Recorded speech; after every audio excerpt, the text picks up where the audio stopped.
The Vicar and I left West End Studios and looked around for the most likely source of an internet connection.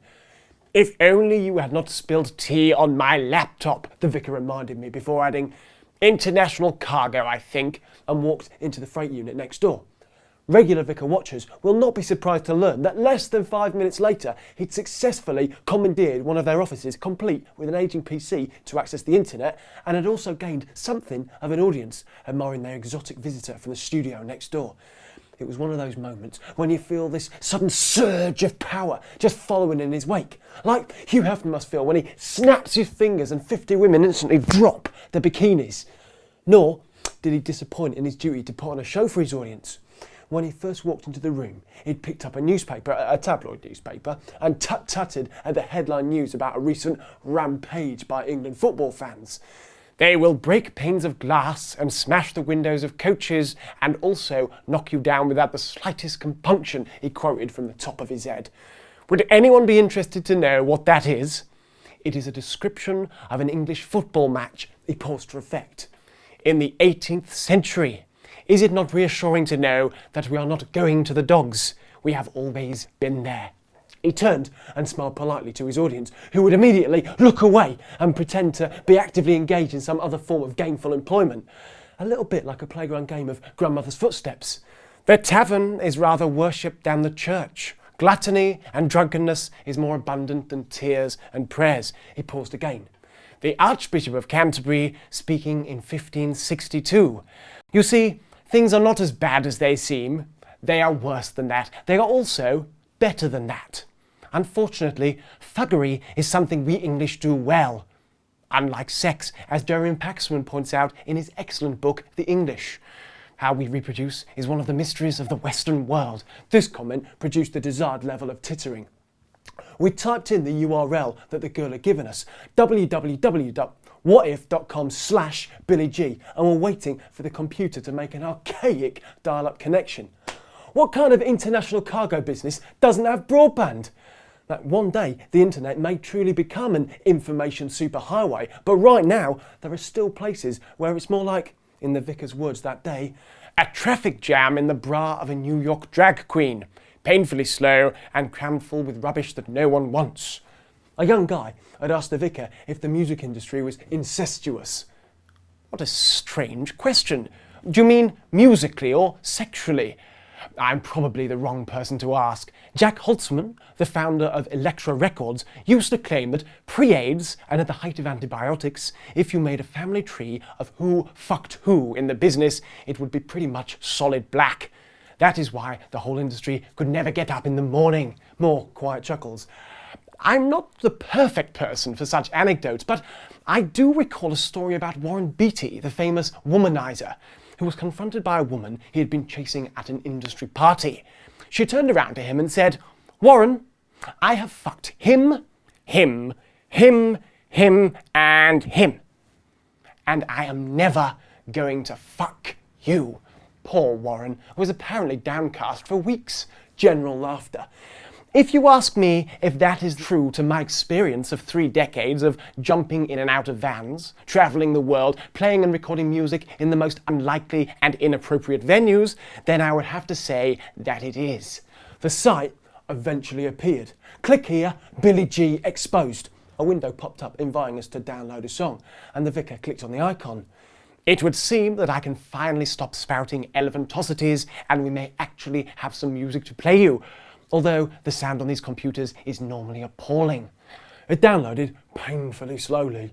10%, 20%, 50%, and finally, wonder o' wonders, 100%, by which time the audience of our little concert had grown to perhaps 20 people. We heard the introduction to Billy D's new single, Don't Touch What You Can't Afford, the same track that she sung at the lottery. The singing came in as expected, but on the first high note, her singing was painfully out of tune. Everyone in the room winced. The Vicar looked at me and raised his eyebrows as if to say, "What is this girl of yours up to?" As the song went on, the entire audience were ducking in advance of all the high notes to try to shield themselves from the worst of the pain. It was unbelievably embarrassing, enough to make even the most ardent fan question her ability. The phrasing was the same as the single I'd played hundreds of times at home, but the tuning was simply appalling. Quod erat demonstrandum, the vicar said incomprehensibly. Fucking hate Latin. What a fine web we weave when first we practice to deceive, he continued poetically, scrolling down to the bottom of the page where there was some form of discussion forum where fans were posting their comments. Perhaps we should see what the judges made of this fine performance, the vicar said to his amassed audience. Rebel says, listening to this, I am feeling, I think he means feeling, sad and depressed. I loved that girl, but she was just pissing, I apologise for the language, in the wind like the rest of them. Not exactly up to the standards of Simon Callow on Rockstars, but I sympathise with his point of view.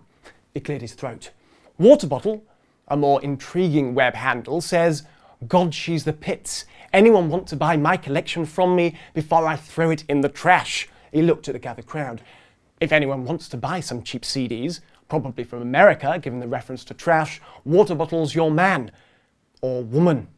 Royal Trude, these people do choose interesting names, says, she was always a phony.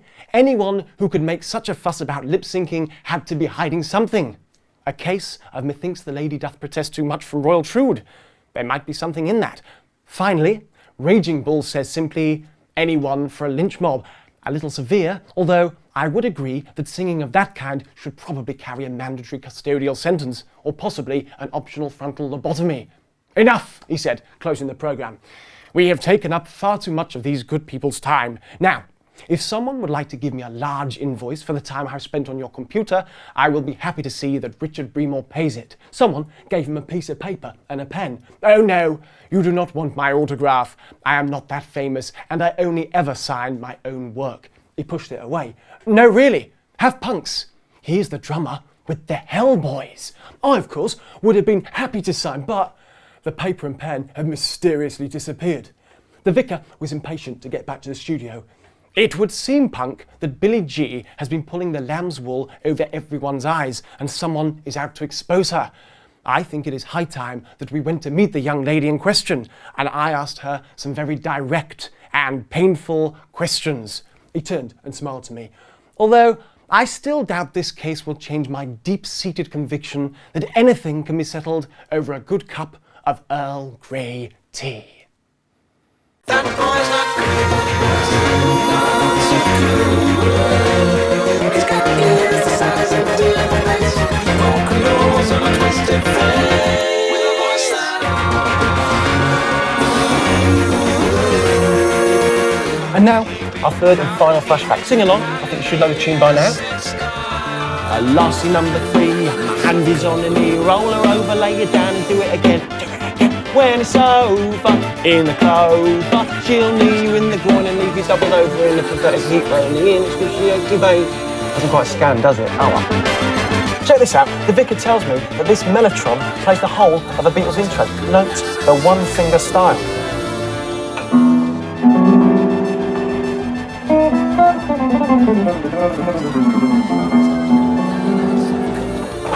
So much for music gods.